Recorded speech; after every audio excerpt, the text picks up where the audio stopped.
Okay, everybody, welcome to Anderson Land. I chose this one because it is a little bit strange.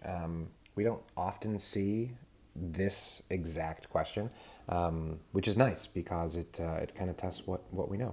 So we're going to assume that Anderson Land is at long run equilibrium, and in the short run, nominal wages are fixed. That's, of course, the thing that you're really going to want to pay attention to for later on. So part A is pretty standard. Draw a correctly labeled graph of the short run aggregate supply, long run aggregate supply, and aggregate demand showing Y1 and PL1. So A, I, and II are going to be very normal, very plain, very run-of-the-mill, what you're used to. So vertical LRAS, down-sloping AD, up-sloping SRAS. And we know that, that they have full employment, so we know that Y1 is going to be at the vertical LRAS, and then PL1 is here. So we should label this as PL, and this is real GDP.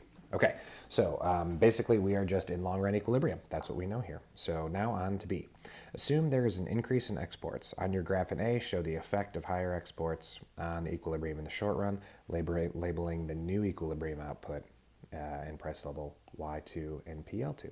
So I'll change colors so you can see this. So AD is going to shift to the right. So obviously exports are a component of GDP and aggregate demand, and when they're making more exports, they got to make more stuff.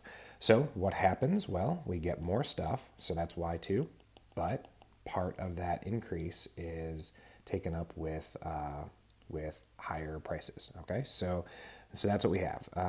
Now, moving on to C, based on your answer in B, what is the impact of higher exports on real wages in the short run? And we have to explain. So C. All right. So basically what we see here is the price level rose, but we remember that nominal wages are fixed in the short run. And since that is the case, real wages fall, right? So real wages fall because stuff is costlier and wages are fixed. Okay, so basically, Anderson Land is suffering because of this inflation, and this obviously happens in the real world, so it's nice to know about. As a result of the increase in exports, export-oriented businesses increase expenditures on new container ships and equipment. What component of aggregate demand will change? So IG, which is investment, will rise. And so that's just kind of a definition. Do you know where, new container ships and new equipment go? Then what is the impact on long run aggregate supply? So LRAS will shift right because of the increase in capital stock, or stock of capital, we'll call it. Stock of capital.